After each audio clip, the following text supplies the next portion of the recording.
Hai gatain agus fáilte go dtí ar Cairdeann Yoga. Is mis Lorraine Dearmha agus is múntóir Gaeilge mé agus múntóir yoga freisin.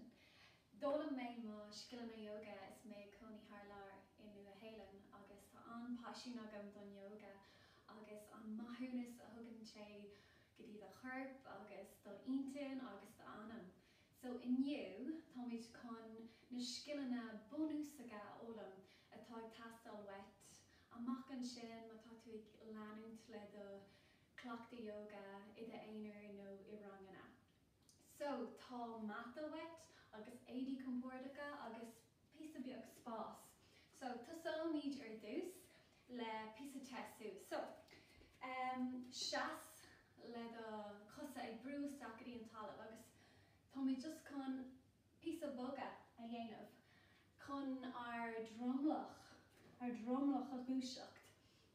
Agus mas má leat is féidir leat asúla a rúna an seo agus tuair píosa dúchláán go dtí do cuprum. Agus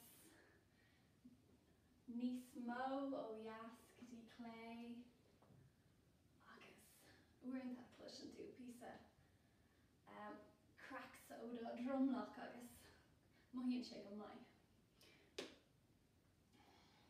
Agus an mis tá muid chun cúpla curca le dhéanamh lenar gurp, chrum ag do cham agus arás suas.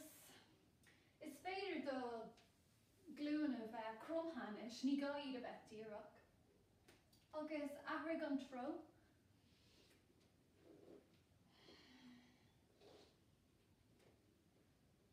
Agus anis do cham déon curcail le do cham. Agus gúisigh do matan i do bholig anis. Féidir tarring do imlachán siar. Just gúisigh na matan ar fad i do chorp. Agus anis leag do méra ar do glún ar do rúlan fiú. Agus déon chorcail.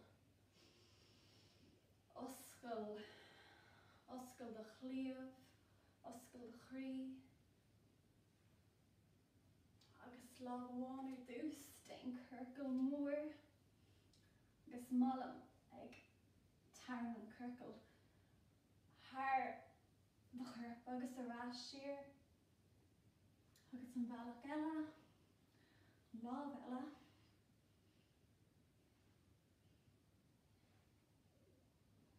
Anis, tar go dtí do mata.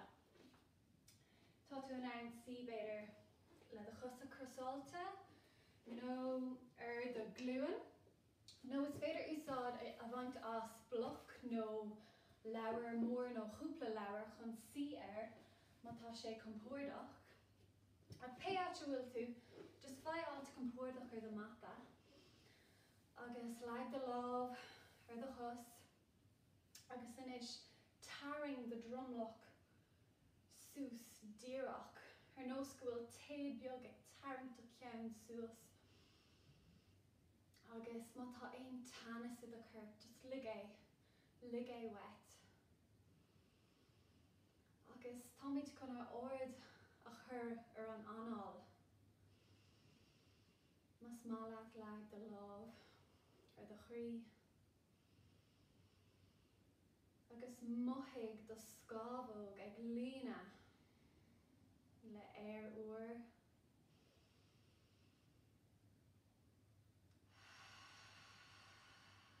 Tug osna mór.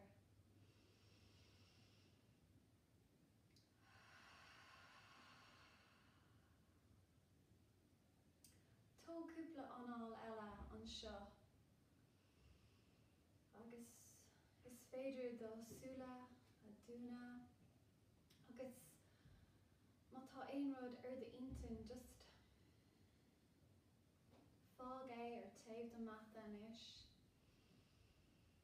Just bí an seo an áit siochananta sochar.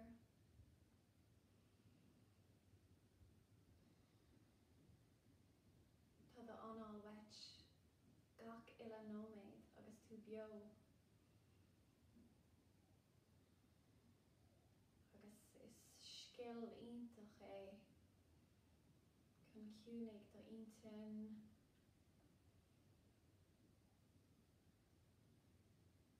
agus suamhnas all.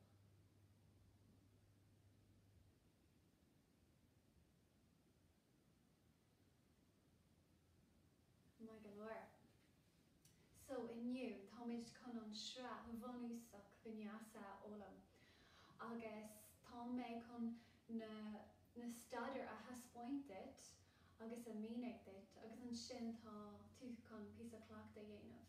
Agus ag deireadh ceirfimid na staidir ar fad le chéile agus ceirfimid píosa luas leis an sra agus buinfimid tríal agus cracach sprías. So chun tosig tá mé chun an sra fáiste a dhéanamh. So ag bun na mata leatnig do glún a chunig do bharachín le chéile agus thoid chun ar lábha a síne amach. So sín na lábh amach agus is féidir a bheith sucr sa staidir seo le do lábha crumtha píosa. No is féidir an staidir a bheith bio agus lené a muscailt brú tríd de churméir agus de ardóg agus taring an na matan ar de lábha tean ar de chorp. Agus éist I gcóir de anál.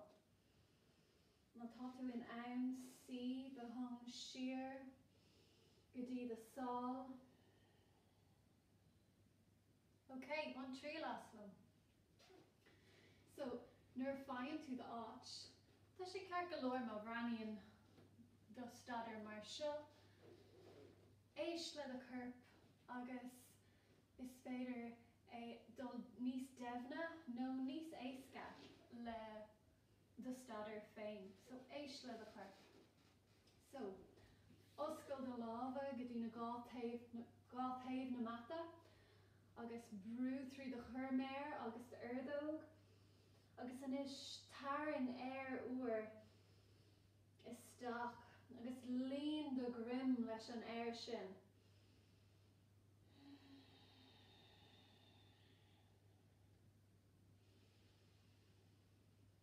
Is féidir do éadán a leaganta ar an talamh.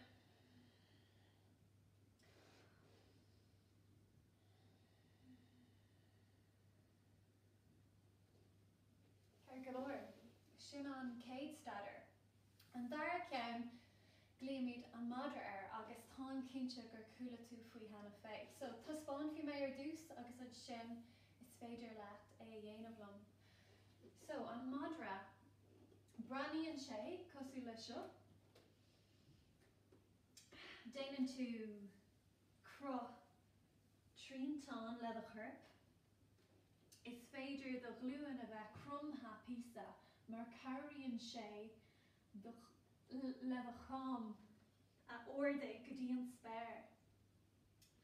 Brú trí do churméir agus de ardóg arís agus an sin taring an air uair isteach. Ceart go leor, bun trí las. So brú trí do méir agus de ardóg, taring mata na grim siar agus ná é darmid ní gála a chus a bheith díreach is féidir iad a bheith crumtha agus bé matan I do grim ag obair go crua an seo.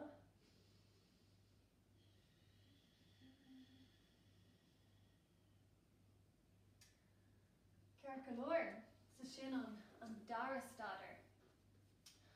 An tríú ceann ná baimid ag ceangal gá staidir le chéile. Agus nuair déanamid yoga, nuair tá tú ar do mata, is tábhachtach go bogann tú go mín an tamar fad.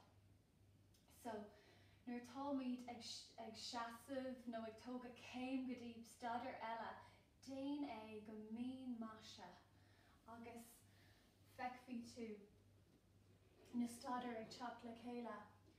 So, ón stadar Madra, táimid chun ordaigh ar bharachí taring matan de chusa le chéile, taring matan de bholig siar agus tóg chéim chun tosaí. An cos jas agus an cos clé agus anis tá tú ag bór do matha, no, geard an bór. Agus glíomid an cruma tosaí ar seo. Agus tábhachtach scar de bharachí cosa le do méir agus brú trí do sál. Bé do chusa ag obair ach bé uachtar do churp. Cosa le isce. Cosa le abhainn nó éis ag titim thar do chusa. Éis de gcóir do anáil arís.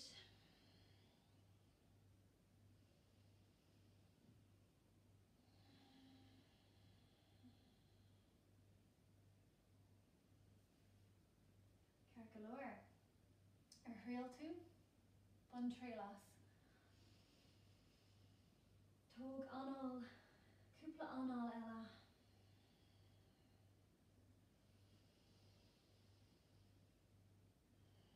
Má tá tú ag éirí, chur machchan na chorp isteach i do bharachín agus tugann tú faoiar go ordaíonn do sál agus ag an nóméid déarnach brú do sál siar agus díríonn sé do chos písa.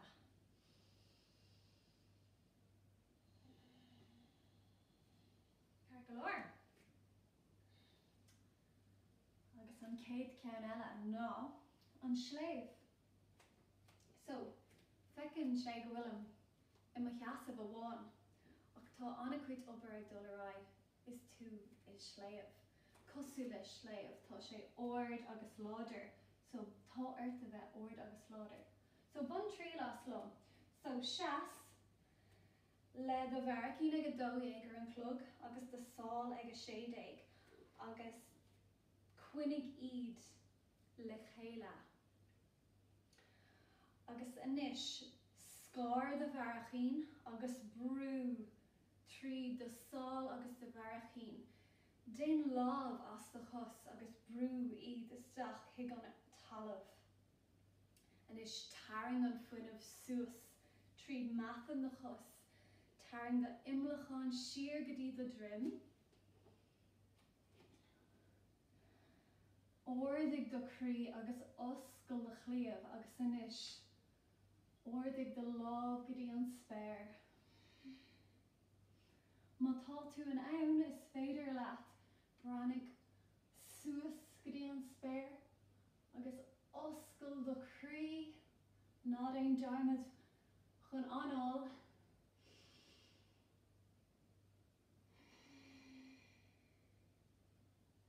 Taring de bus le chéile, sin stadar an sléibh.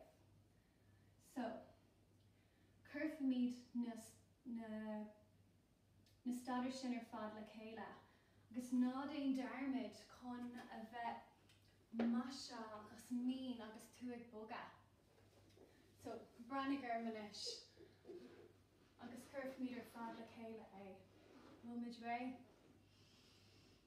Stadar an páiste,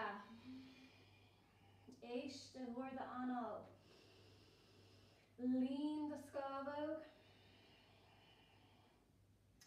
agus fill de bharachín, an madra, brú de cham, ord go dtí an spéir, brú trí de urdóg agus do churméir, ordaigh ar de bharachín, an análaigh, agus ag deire do anáil, seas Contussi, Cusjas, Cusclay, Tar la Falloch Sus, Le Drumloch Dirach, Crum Shears,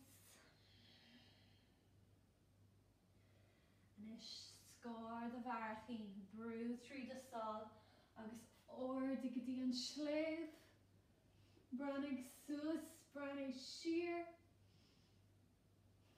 Bus Lacela, agus Crum Arish, Nasanalig, agus Tugmid Sussanish, agus Bratnomi during Cade Piece Ella. So, Tom Kinta Gul should drink the Agatana, but fake lagan to the Gall over and Talav, August Shassan to sheer like the Cusjas, August the Cusclay, August Anish Tommy to blank, August Tom Kinta Gunyar to a Shahana Fay, Akner thought to a blank, is Tavok of Gatan to the Imlacon sheer. Current mat on the volig ag uber. A brane contussi piece of yogle the soul. Agus shoal the sol sheer. Shoal the clown contussi. Agus mohig an chas shin I the herb. Dun Cadur, on which con our glue and a current olive. Agus on blank Ishalayanov. So, nodding Dermid, mat in the volig, a tarring a stock. Agus Ishlig, Asanolig, agus Anolig, agus Cussil and Naharniva on Cobra, Oscar the Cleov, Tog air or stock. Agus Anish tarring sheer. Gujian Madra.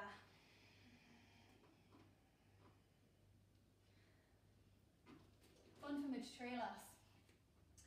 So, on Slave, Madre, Tree, Do, Hain, Crum, Shias, La Falloch Suas, Lag the Gall over and Talav, agus Shas Sheer, Hain, Do.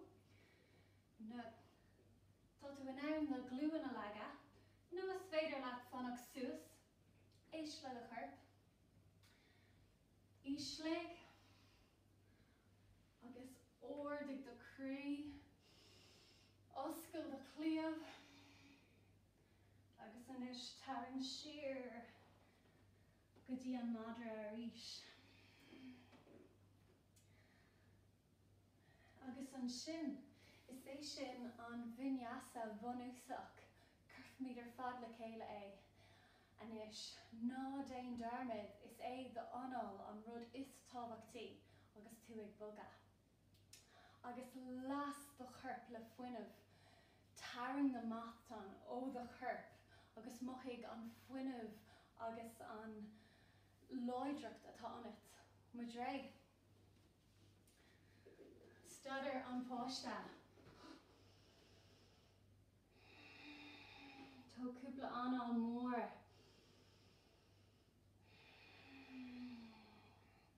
On Madra. Brew the Chom Sheer. On an Oleg. Agus amach. Ordig. Tok air ur stock. Agus Shas. La Falloch Sus, Agus Shias, Brew, Treat on Talav, Ordig the Love is the Cree.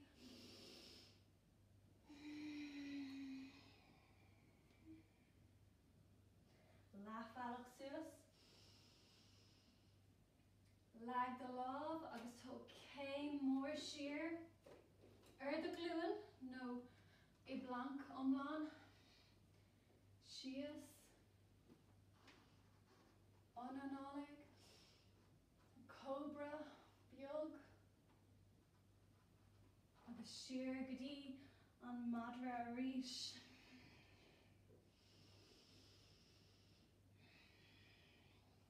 Agus inis tar sios go dtí stadar an páiste. So an cuioin leat dúirt mé go raibh an stadar seo is féidir é a bheith bio nó is féidir é a bheith sucr. Agus aon uair go bhfuil sus beag gait a yoga is féidir leat seach go dtí an stadar seo. Agus cúpla anáil a thógáil.